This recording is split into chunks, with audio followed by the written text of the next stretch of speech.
In this session, we're going to learn about the HLOOKUP function in Microsoft Excel.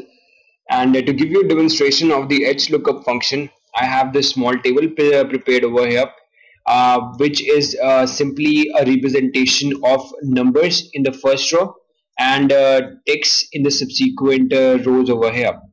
Now, if you are familiar with the VLOOKUP function, the HLOOKUP function is merely the transpose of the VLOOKUP function's functionality.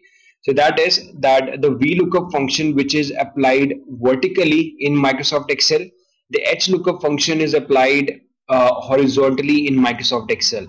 So everything remains the same except for the V and H in the names itself.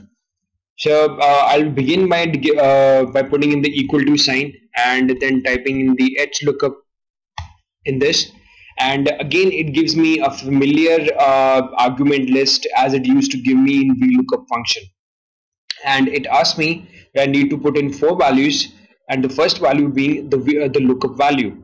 So in this case, let's assume that I am trying to look up for the value of 1.38 in this row itself. So I type in 1.38. Now what I mean by I'm looking for a value of 1.38 is that when I'm going to use it in the form of the HLOOKUP function, it is going to look up for a value that I'm putting over here in this row, and it is going to give me the value just right in front of it in the subsequent rows which I select over here.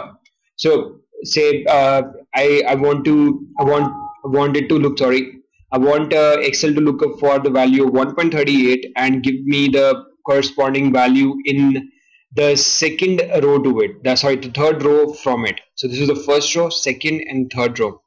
So 1.38 is the value that I'm looking for, and the array in which I'm looking for it is this array. That is, I'm going to look up for the whole table in which I want the value to be searched and returned also.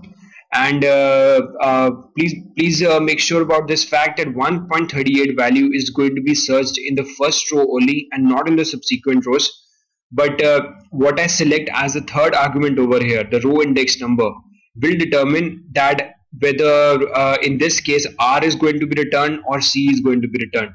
So since I'm talking about 1.38 in this case, and I want say any value which lies in front of 1.38 in the third row. So this is the first, this is the second, and this is the third row. So I put in 3 over here, and last but not the least, the last argument is whether I want an approximate match or whether I want an exact match. We're going to begin with an exact match and a false parameter over here, closing bracket, and pressing the enter button would yield C. Now the interpretation of this result is that the HLOOKUP function has looked up for the existence of 1.38 in this row, and it has returned the value which lied in front of 1.38 but 3 columns away from it. So this is the first, 3 rows away from it. This is the first row, this is the second row, and this is the third row. So you can see C would have been returned. Now, as a closing portion of this video, let's discuss about what would happen if we were to select up a value which was not in any of these rows. So say I am looking for a value called say 10 in this, and I know by no way Excel is going to find up the value of 10 over here, and I'm again going to select the array that is this, the row index number as say 2, and I'm going to go for an exact match,